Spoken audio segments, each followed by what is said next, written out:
Hello, Gut Check Project fans and KBMD Health family. Welcome to the Gut Check Project. I'm one of your hosts, Eric Rieger, joined by the better host, Dr. Ken Brown. Ken, what's happening? What's going on, Eric? Today, I'm kind of excited because I went down a bit of a rabbit hole. Today, we're going to talk about hydrogen water. Is it bullshit? Is it real? What? Oh, you know what? Let's just get in because I know what you're referencing. I actually get asked about this at the gym from people who actually listen to the show, and thank y'all for listening. I'm always amazed that anybody says that they listen. Sometimes, is that because you're so jacked or you're lifting so much weight? People always come up to you and go, what are you doing? I bet you that's hydrogen water you're doing that you can squat 700 pounds. Thank you for pointing out my very effective skinny suit with no muscles that I'm wearing right now. But yeah, that happens to me all the time. I don't know if people realize this, but Eric is actually a pro bodybuilder. But so he fits on camera for our show. He has to get into essentially a scuba suit first. Yeah. And then we do flesh tone over it. I'm wrapped in very tight cellophane. Yes. Well, but people do ask about this H3 water. Do I know who Gary Brecka is? And I know that this is probably where you're going. So on a recent episode of Joe Rogan, a very popular biohacker health influencer, Gary Brecka, was on his show. And Gary Brecka has his own podcast and ended up having a whole podcast on hydrogen water. And as I'm listening to it, Gary Brecka is he's a very polarizing health influencer because I think the traditional medical community disagrees with a lot of what he says. I actually happen to agree with a lot of what he says when he talks about stuff because it's like sauna, cold plunge, LED lights, and then he talks about making sure you don't have the MTHFR gene. That's for not being able to take. You have to get methylated products like methylated folate, methylated B12, otherwise. So a lot of that stuff. And then this time he went on this huge rant about hydrogen water, which kind of think is bullshit. And so I wanted to say, you know what? Rather than have my own opinion on it, let's do a whole podcast on it. Let's see. I'll agree with you. A lot of what he does say I like. But when he specifically gets to this, and we'll get into it, I'm certain, because you did go on a rabbit hole. I can see your papers over there. Yeah. Got a lot of papers. That rabbit has a really good printer. But I do think that it just... my chemistry mind cannot wrap its head around how any of this process can happen. I talked to a couple of colleagues yesterday when I was scoping. I said, I'm going to do a podcast on this. What do you think? And unanimously, like, that's bullshit. And I'm like, okay, we're going to talk about it. Let's just get into it because so I'm speculating already. What we're talking about is hydrogen-rich water. And it goes by other names. Structured water, easy something. I mean, like they've given it some other. Well, I think there's a lot of marketing around it, but when we look at what all the clinical studies are, sure, it purely references hydrogen-rich water. There we go. Okay. All right. So hydrogen-rich water is actually gaining a ton of traction with the wellness and biohacking community, and these people are saying that there are very good reasons to take this, and you can simply add hydrogen-rich water to your routine, which will help support everything. And so that was the thing. Even Gary Brecka was trying to tone down how many different things he's seen that it's helped. And he's like, I feel like he actually said this. He's like, I kind of don't want to talk about this because it feels like I'm saying it does everything. Yeah. From metabolic health to losing weight to recovery to athletic performance. And I'm like, come on. I'm this age, and I'm a doctor, and there's no way. And so that's what we're going to talk about today. Yeah. That's, okay. We'll see. So as it turns out, it's not just hype. There's a shit ton of science on this. Good science. Yeah, I know I kind of let in like I'm going to completely bash this.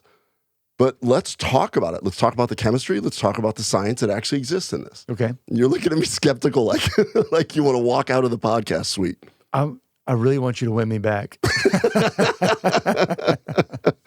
All right. Let's look at the origins of this. Okay. So if you look back, the first human studies were done in 2008, and they focused on type 2 diabetes and pre-diabetic people. Okay. And they showed some pretty promising things, decreasing hemoglobin H1C and preventative, taking people from prediabetes to making them more insulin sensitive. Okay. And that was the first human trial that came out that got published. And because of that, it's actually gained quite a bit of traction. And I want to say over the last, I don't know, let's just say, I'm going to say 5 or 6 years, people like Gary Brecka and some other doctors have probably been doing this for longer than that. But I think over the last 5 or 6 years, it's been really big in these biohacking communities. You go to these biohacker conferences or bulletproof conference, things like that, and there's probably a ton of booths that have this, hydrogen-rich water as something that they are doing. So hydrogen can be infused into water using tablets, water ionizers, or electrolysis bottles, which we have an electrolysis bottle right here. And you and I are going to sample this when we're done. Okay. So what does hydrogen-rich water do? What is the mechanisms? And this is actually quite fascinating. Hydrogen is a mild antioxidant in vitro in a dish, but in vivo, in us, it works as a hormetic stressor on the mitochondrial level. Right. So essentially, it's a free acid. Basically what it's doing is it's gently challenging the mitochondria like exercise would. And that's that hormetic effect. When you do this, it actually activates the NRF2 pathway, which is the anti-inflammatory pathway. And this boosts your body's own antioxidant capacity on a cellular level. And by generating the NRF2 pathway, your body produces molecules like glutathione, which you're probably very familiar with. It's why everybody takes NAD or NMN is to increase your glutathione. Catalase and superoxide dismutase, which we have talked about before when we talked about our nitric oxide episode where you can have the inflammatory nitric oxide. You need the superoxide dismutase to break down these free radicals that are going on and caused by that. The hydrogen-rich water, or the hydrogen, once there, will selectively neutralize harmful reactive oxygen species while preserving the beneficial signaling molecules. What I mean by that is sometimes we discuss you don't want to have complete lack of the inflammatory cascade. So if you give somebody prednisone that shuts everything off, technically that's a antioxidant, but you're also shutting down all the other pathways. This selectively does that without affecting the beneficial pathways. Okay. All right. The other thing is it's been shown to affect gene expression and DNA methylation, and it's been shown to increase telomere length.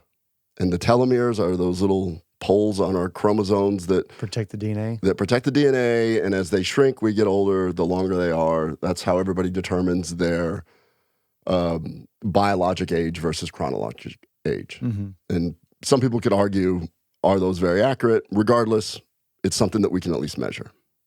So any questions for me? Because you still have that skeptical look on your face. Yes, I do. Okay. So I'm not saying nor doubting the proposed science so far, because I don't know the experiments that they did to find that stuff. It's highly microscopic and molecular as to what they've referenced so far. I'm more interested in how are you going to convert water that's H2O to H3O2 in order to consume it just by adding a tablet or using an ionizer. That's really kind of more of my concern. Go ahead. This is not H3. This is H2. Actually, the hydrogen molecule, H2. So it separates hydrogen from water, from H2O. And that can be done. So, all right, we'll get into how it can be done. Okay. Then we'll talk about the trials. Okay. So from a mechanistic standpoint, one way is that you can do it through electrolysis or an ionizer. And what happens is, this is what these bottles are. Eric, I had a really weird question from a customer. Okay. They wrote me and said, I'm very concerned that Atrantil Pro could be addicting. Is there any chance that you're actually hiding nicotine or caffeine in there? Because it makes me feel so good, I'm scared that if I run out, that I'm going to be addicted. That's a crazy statement, but I'm glad they like it so much. But no, none of that stuff's in there. All it is awesome spore biotics and polyphenols. Atrantil Pro, not addicting, but you're going to love taking it. KBMDhealth.com. And you turn it on, and between 3 to 5 minutes, it's sealed. It's got a titanium coated cap, or I don't remember which, I don't know which brand this is. Thank you for Stephen for giving this to us. But you see the little bubbles that are forming? I do. Those are nanobubbles, and the actual micron size, I don't remember, but it's like 50 nanometers, 30 to 50 nanometers. So they're microscopic hydrogen. And what happens is through the electrolysis process, the hydrogen gas, these hydrogen is being separated from the water itself. And so it super concentrates the hydrogen in here, and we're forming free hydrogen, H2. Why are all the bubbles emanating only from the bottom? Because that's, okay, so the power source, this is where the electrode is, right here. Okay.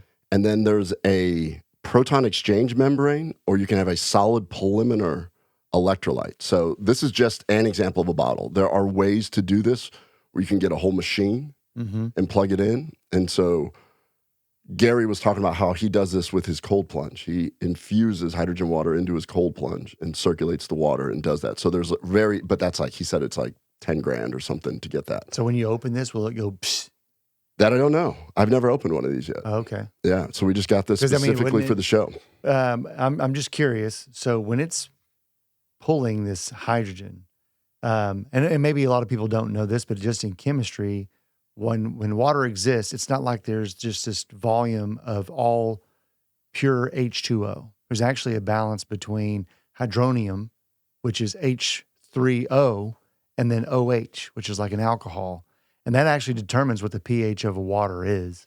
And so where I'm curious is this pulling from an H3 molecule and thereby combining itself with free alcohol so that now you've got this free hydrogen that's pulled off and now it's recreating new water.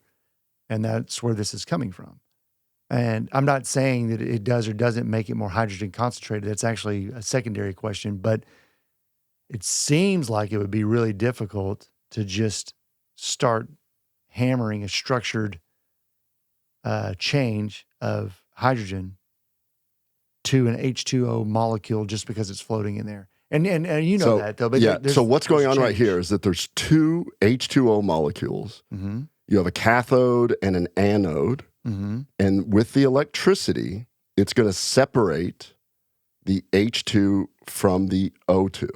And then these membranes trap the hydrogen. In this particular model, so this is the electrolysis way to do it. And we're going to talk about the next way as soon as we get done with this. Oh, it might be ready. It didn't even explode. Oh, well, let's sip on some hydrogen water. Would you mind pouring a couple glasses of that for us?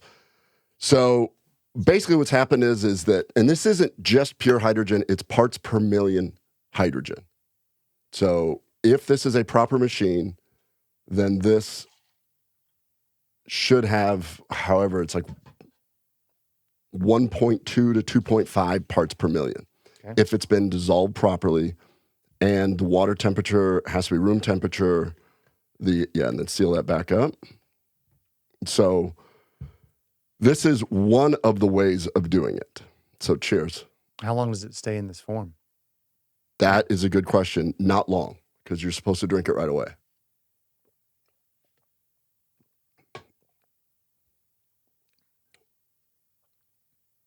Your telomeres are growing. I feel my NRF2 pathway kicking. You can really feel that in. Yeah. All right. So this is one way that it's actually done. Now, the thing that Gary was talking about is that these types of machines can be very, very expensive, but also maintenance has to be done. And if it's not in perfect working form, you don't really know if you're getting the hydrogen or not. So there was a guy... Well, there's several products out there. And very openly, this guy named Alex Tarnava developed something called H2 Tab, drinkh2tab.com. And one of the reasons why he got into it is because he's a serial entrepreneur, and he was getting into hydrogen water because he was very ill, and he bought a very expensive machine and wasn't feeling any benefits, and then went and had it tested and realized it wasn't producing any hydrogen at all. So just because you're buying one of these, you're hoping that it is a legit product, because there's a lot of, as you know, there's a lot of people out there that are just trying to market things, right? Sure. So what's interesting about this is that he came up with something called H2 tabs, which are hydrogen tablets. Essentially what they are is an elemental magnesium. The magnesium, when it effervesces in the water, actually does something similar where it separates the hydrogen. And most of the studies are done on these hydrogen tablets. You just put it in a 32-ounce water bottle like this, seal it up, shake it, let all the bubbles, and then chug it. So everything else we're going to be talking about is with these tablets. And that's what Gary really talked about also. Okay. So it's these tablets. And what it does is it has magnesium plus some sort of acid plus the water will actually result in free nanoparticles of hydrogen, but also absorbable form of magnesium. So you get both magnesium and hydrogen-rich water. So most of the studies are done on the tablets. So essentially, if we're going to look at two major ways of doing this, you either have electrolysis or tablets. They can both be convenient because this one you can travel with if it works. There's limited parts per million on this because the battery usage, the amount of electrodes that are being done, and it can be very variable with this. And if it gets dirty, which over time it will, especially if you use tap water, then the parts per million really range a ton in this. The parts per million are very consistent with tablets, between 8 to 10 parts per million. So in clinical trials, these are very rare. The tablets, which mine are in the mail, so I didn't have them in time for the show, probably because he went on Joe Rogan and they're probably back ordered now. But it allows the bioavailability of the hydrogen at a higher concentration to be absorbed quicker. And so for most systemic things that you're looking for, the higher concentration, the better. Okay. Okay. That's how it's made. Okay. Chemistry. We'll see. All right. So now we know that there is a method to doing it. So it's hydrogen-rich water. We know that with the tablet, you're going to get magnesium and hydrogen. With electrolysis, you're not getting the magnesium. You're just separating the O2 from the hydrogen. With the electrolysis version of it, there are very expensive machines that I'm sure can be much more predictable, but the tablets seem to be the way that we're going to go. And most of the clinical trials were done with tablets. Okay. Keep that in mind. Okay. All right. One of the more intriguing ones is that there were 2 randomized placebo-controlled trials on adults over the age of 70. The trial was done during COVID. So these were people in assisted living homes, kind of a captive audience during a really tough time in life. And what they did is that they were giving them daily for, I believe it was 8 weeks total, every day, placebo group, and hydrogen-rich water. They found some really interesting things. What they showed is that significant increase in mood, cognition, and physical performance. Specifically, the physical performance was getting out of chair and walking, like really simple. We're not talking like decathlons or anything like that. I didn't think so. Yeah. But they had a significant improvement with that. And they showed increase in telomere length. So they're testing this on everybody already. So they had a baseline. Yeah, this is a randomized placebo-controlled trial. Okay. And an increase in something called TET2, TET2, which is a DNA methylation marker.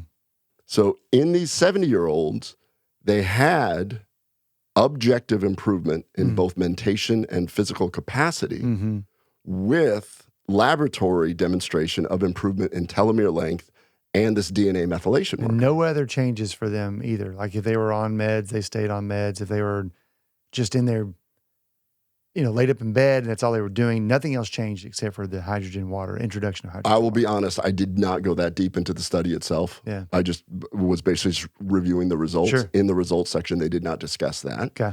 But no other, I'm sure they weren't starting people on meds during this process because that would be in violation of some protocol for sure. Ken, what can people possibly do for one of the hardest things to treat, SIBO? Well, one thing you can do is try our SIBO support box. Prepackaged ingredients that help get rid of your bloating, get rid of the histamine response, clean up the small bowel, and actually help you sleep a little bit better. The SIBO support box. Who doesn't want good sleep? Go to kbmdhealth.com today. So that's really interesting. So that's hydrogen-rich water in brain and aging, which you kind of start going, my goodness, if it's cheap and it's easy, maybe that should be something that anybody that is in assisted living facility, possibly dementia, early dementia, that kind of thing, something to keep in mind. Then let's look at metabolic syndrome, which is the other thing that there's quite a few studies on. In several trials, they were demonstrating improvement in metabolic syndrome. Metabolic syndrome, of course, we're talking about diabetes. People with insulin resistance, people with hypertension, and people with obesity issues. Okay. Or overweight issues. What'd you look up there? I was just curious if natural or if hydrogen water exists naturally. Be kind of curious if we're replicating something that maybe we have overlooked as a source. What's interesting about this, and I wasn't going to talk about it today, but from an evolutionary standpoint, when we talk about how things have evolved, hydrogen has been used in early eukaryotes in the mitochondria. So the hydrogen as a fuel source has been in us, in our cells, since the dawn of time. Yeah, that I'm with. I'm just curious, like this source, I mean, is with all the benefits and like its ease of how you transformed it, I'm curious if there couldn't be some spring or something like that had like this magnesium infusion. I mean, like if you're doing it with a tablet, I'm assuming that they're probably, we've read stories either, from Romans, from Mesopotamia, et cetera, where there were different sources of water where people always felt like it was better. Shit, you're going to make me go down another rabbit hole. Because here's what's interesting. You can buy a magnesium bath bomb, throw it into a bathtub, soak in it, and now you're soaking in hydrogen-rich water and magnesium at a nanoparticle level, and that's what he does with his athletes. Gotcha. He specifically said that he puts John Jones, the MMA fighter, in a bath bomb of hydrogen-rich water. So it's a huge, instead of having a little tiny magnesium tablet, it's like a ball, like a softball. Yeah. Throw it in, it dissolves and absorbs through the skin. So using your logic, that could potentially exist in nature. So today we're in Fort Worth.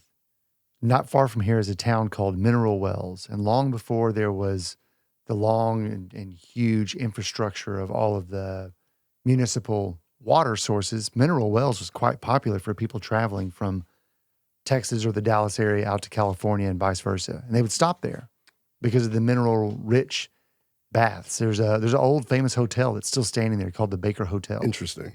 And you can go and you can buy in the convenience stores around here stuff called crazy water. Well, they call it crazy water, but I think it's crazy water. I think that's what it's called. Hopefully, if y'all with crazy water, I'm speaking of the same thing. But I think that's Mineral Wells is mineral water bottled. And it was famous for decades. The only thing is that the magnesium itself is extremely unstable. So I do know that like elemental magnesium, it's got to be immediate. It's highly combustible. Sure. It's what's used in fireworks and things like that. Oh, yeah. I did see that one of the reasons why this got kind of shady is that like there's companies that were buying magnesium that were normally used in fireworks and making tablets out of them to try and make hydrogen-rich water. It's extremely difficult to transport. They have to, normally if you're going to take a magnesium supplement, you have to chelate it to something, which is why you see magnesium glycinate. magnesium oxide, magnesium citrate, magnesium malate. 3 and 8. Yeah, whatever. magnesium 3 and 8. It's because the magnesium itself is unstable. You have to chelate it to make it stable. Well, in this case, I don't remember exactly how they made it more stable, but it was quite a bit of work. And the guy that was actually describing it described how it took years and years and years. Like they had the idea they could do it in a kitchen, but to do it mass production on a safe level was the really hard part that they actually struggled with. So let's look at this metabolic syndrome.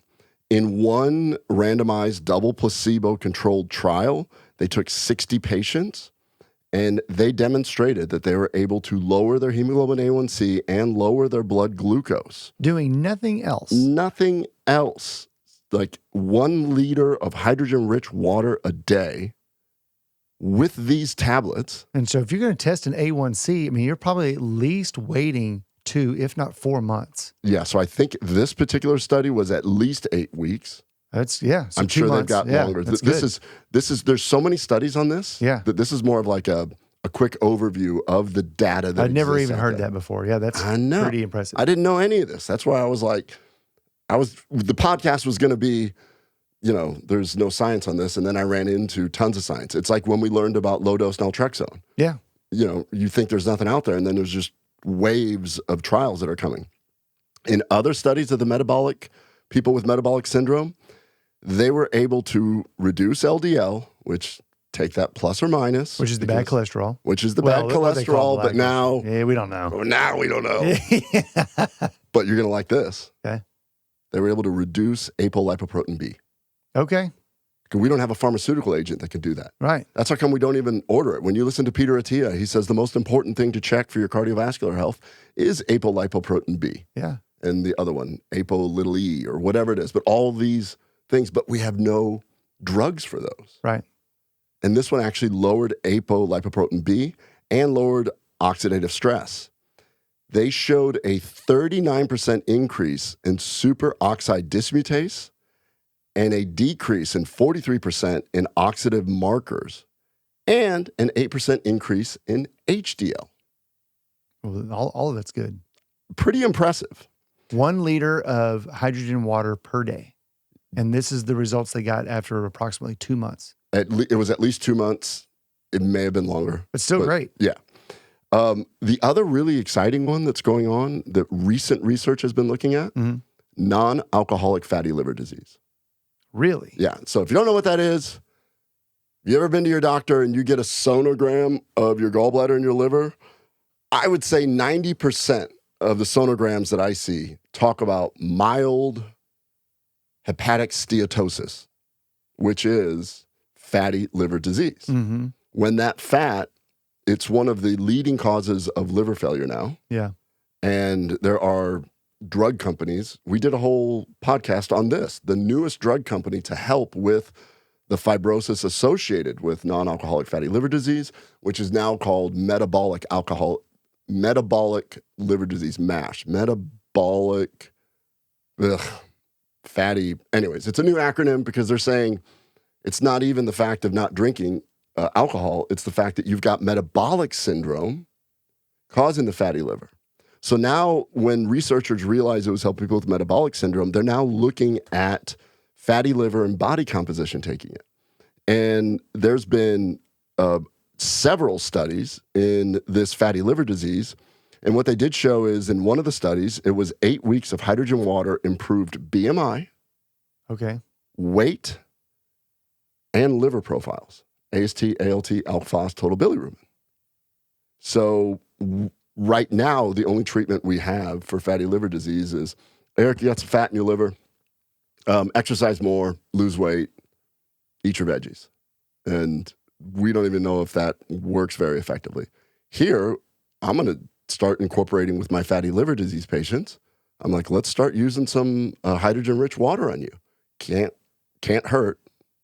We'll get to the side effects in a little bit, but might help. Studies are not huge, but remember, these are studies being funded, most of them by this organization that Alex Tarnava works with, where they're doing a lot of these studies in Europe. Mm-hmm. And because they went through the trouble of filing a new dietary ingredient? For this? Yes, because of the method of doing it. Uh-huh. And the reason why was, at least I heard him on another podcast discussing this. The reason why they did that is so that a drug company can't come in and then claim that it's now a drug. Oh, yeah, for sure. So it's just strictly protection. But that kind of shows, I think they're heavily funded. Mm-hmm. It's still private, but they do have the money to do this research and these different things. So aging, brain health, metabolic syndrome, and fatty liver disease. Well, at the very beginning, I don't feel like I'm having to eat my words. I was heavily skeptical of everything. The data that you've shown of what people have been able to do, what it sounds like in some pretty well evaluated studies. I'm still going to look into it, but it's far more compelled to do so now. I mean, previously I was just, maybe the way it was explained, it just seemed like an impossibility to do this, but this is making far more sense in its delivery. It almost sounded like the way that some people have more or less, and you said it earlier, marketed this like they were restructuring the molecules within hydrogen. It made me, I mean, I was super skeptical, and I'm like, I just don't think that can happen within the palm of your hand in a whatever. But the way I understand it is just basically making hydrogen available in the drink. I totally understand why you're skeptical. Yeah. Because you are not old, No. you do not have metabolic disease, and you do not have fatty liver. I hope not. But wait, there's more. Okay. Let's talk about exercise performance. Uh-huh. This has been looked at with athletes Okay. of all levels. All right. And this is where it gets also very exciting. So as a physician, I'm very excited about what I just read. Mm-hmm. As somebody who, has relatives that are, going through some dementia stages, very excited about that. And now let's talk athletic performance. You're an athlete. That's why all those people come up to you in the gym and say, hey, what's your secret, Eric? Yeah, it's nonstop. So there was a study where they looked at, I believe it was a Chinese study, where they looked at female youth soccer players. Okay. And what they showed is that there was decreased just by doing the water. So the water pre-exercise. I don't remember if this one was post-exercise, because there's another study that did pre and post. But this one, I don't remember if it was just before. But what they did show is that it decreased post-workout inflammatory markers. And it did this by increasing anti-inflammatory markers like IL-1 and decreasing TNF-alpha and those inflammatory markers that we always talk about. Okay. There was another study looking at sprint and endurance athletes. Uh-huh.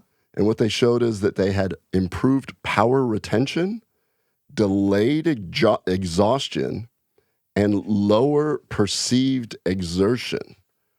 And what they showed is in the group, these are sprinters. Yeah. The group that took the water had higher arterial pH than those that didn't in the placebo. Legitimately. Uh-huh. They actually did arterial tests on them to see what the pHs were pre and post. And they had a higher pH, which means you're getting rid of lactic acid. Yeah. And then a study just done in 2024 looking at athletes, high-level athletes, Olympic-style athletes, they were able to show that post-extreme workouts, there was a decrease in creatine kinase, the muscle breakdown, the thing that causes rhabdomyolysis. Yeah. So creatine kinase decreased. They had decreased muscle soreness. And those that took it post-workout had a higher vertical jump than the placebo arm. Really? Yeah. So what this is all suggesting is that on a muscular level, you're going to have better muscular function, but very clearly muscle repair and mitochondrial protection. And of course, I've got these two badass tennis stars that now I'm like, oh my gosh, I need to put these guys on. I need to call the UT tennis coach and be like, our boys need to be on hydrogen-rich water pre and post-match. So before we get too far, I do want to point out that there are some massively successful athletes that do swear by Gary Brecka, including John Jones, as you said earlier. A ton of athletes. And even the head of UFC, Dana White, credits his basically his physical and health transformation to Gary Brecka. There's tons out there. But What I find kind of super intriguing beyond athletics, when you pointed out that the athletes are able to demonstrate a higher pH, basically there's not nearly as much inflammation. That's why the lactic acid has been either breathed off through CO2 or taken care of. The respiratory rate of an athlete's going to have that. And if the pH is going up, so it's become a little bit more basic. But wouldn't someone, if they were able to demonstrate that someone with exertion, wouldn't someone who is in the hospital with metabolic acidosis benefit from something like that? Yeah, that's a whole separate thing to talk about. But if they're PO and they can drink, why wouldn't this be a part of that protocol? Sounds like you're becoming a believer. If it works. That's really interesting. So there's a few other areas that we still have to hit that studies have been done on. Okay. All right. Sorry, it just came to me. That is very interesting, though. Like, seems logical. Sure. Mental health and wellness. So they did a study on women with panic disorders. Oh, yeah. And what they showed is after 4 weeks of hydrogen-rich water and cognitive therapy, and the other arm was just placebo plus cognitive therapy. So they both got cognitive therapy, but the ones that had hydrogen-rich water showed significantly better anxiety reduction and cognitive resilience. Okay. And I don't know why they use the word cognitive resilience, whatever that means, but no one knows. I don't know. I've been accused of having cognitive resilience. That just means you're stubborn, right? I don't know. Don't tell me what to think. All right. Now let's get into my world, gut health. Okay. All right. So they've done multiple studies where they've looked at the microbiome when people take 4 weeks of hydrogen-rich water, and they're showing a shift from dysbiosis to improved beneficial bacteria. Okay. I know. They also have demonstrated decreased inflammatory cytokines in the gut lining itself. So all my SIBO people, whole separate discussion. Should we be giving people hydrogen-rich water if they've got bacterial overgrowth? It's something I thought about. So I'm going to have to talk to this Alex guy and say, does it get absorbed or is it intraluminal? Because if it gets absorbed right away, dope. We can start treating people with SIBO with this. But if it doesn't get absorbed right away, then you're actually adding fuel to it. Whole separate talk there. Yeah. And then in 2019, there was a randomized double-blind trial in inflammatory bowel disease. And what they did show is that those with IBD, Crohn's, and ulcerative colitis, there was significant decrease in abdominal pain and oxidative stress. So that is a summary of the human trials that are out there. So very quickly, this all comes from animal trials originally. Right. So there's been studies. There was a study in, they induced colitis in mice and gave them hydrogen water, which led to decreased inflammation and healing of the colon. Kind of a mean little thing. The rats under exercise stress, they put them on treadmills till exhaustion. Mm-hmm. And the ones that got hydrogen water, they had decreased muscle oxidative damage, and they had improved mitochondrial membrane potential, and they could exercise longer.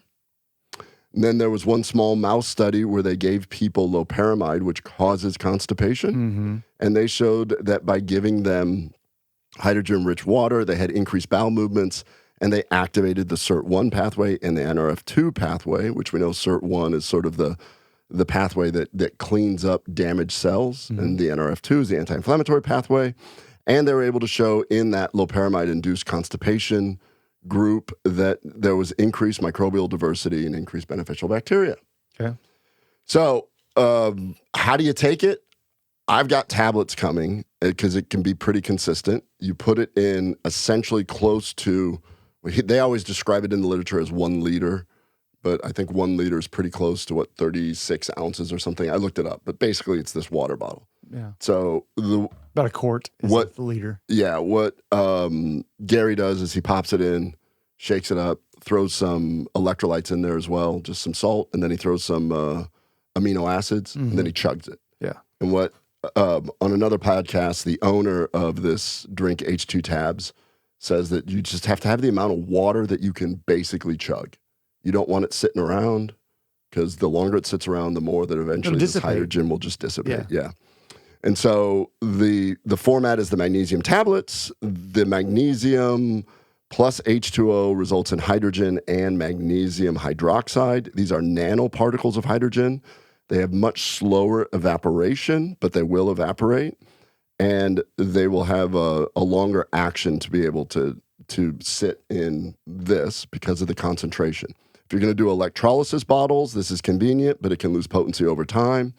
And something I didn't get into at all, which is people are looking at doing inhaled hydrogen gas. Oh. Yeah. And so that'll at least go to the lungs, but you'll bypass the liver. Uh-huh. So you're not going to get the full benefit there. It'll go to the lungs, systemic circulation, and the brain, but you may be getting more beneficial effects by doing it through the gut. Yeah. Because of all the stuff we just talked about. Makes sense, though. Bypass, first pass metabolism is lungs, under the tongue, rectum, and IV. Yeah.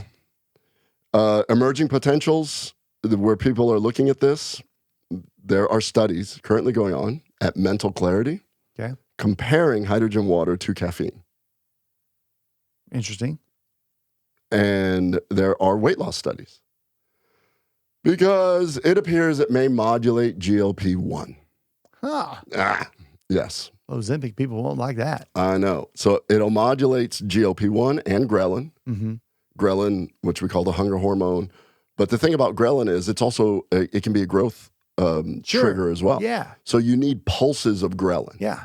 So one of the problems we have with high dose GLP-1 agonists, semaglutide, tirzepatide, is that you're not getting that pulsing. Right. Which could be one of the reasons why we're losing all our muscle. Yeah, that's right. It was there.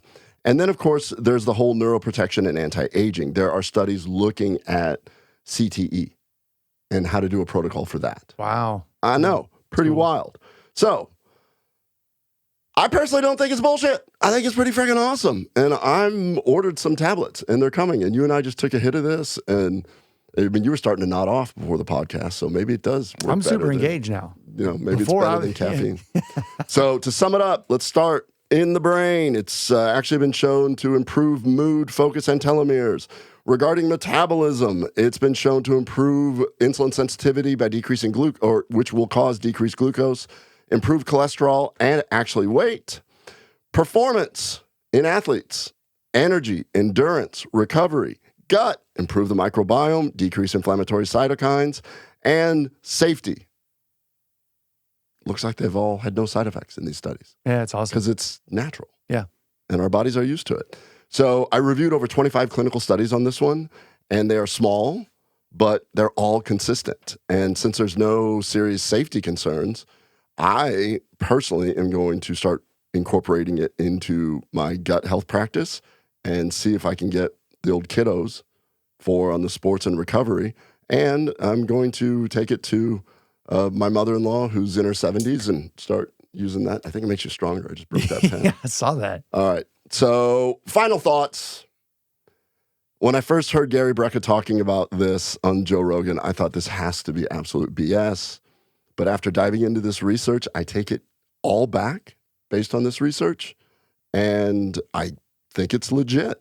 So, have I brought you over to the hydrogen-rich water pro camp? I'm much closer than I was when we first started. No, I mean, it's super intriguing. I really didn't think that this is what you were going to talk about.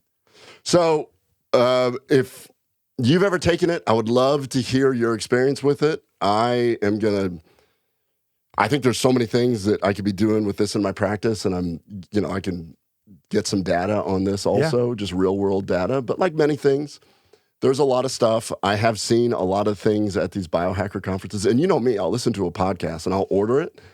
And I've tried some shit and I'm like, this doesn't work. Well, and to our credit, when you go to a lot of these biohacker conferences, there are certain booths which repeat a theme, and the element has already been debunked. You look at it and you're like, that's not what that is. That's not how that works. And so probably completely unfairly, I saw this and I was like, man, there's a lot that he says it's great. I just don't know about that one thing. But yeah, no, I'm far more intrigued to dig deeper in it, and I like what I hear so far. You want to have another hit? I thought you'd never ask. That's good. All right.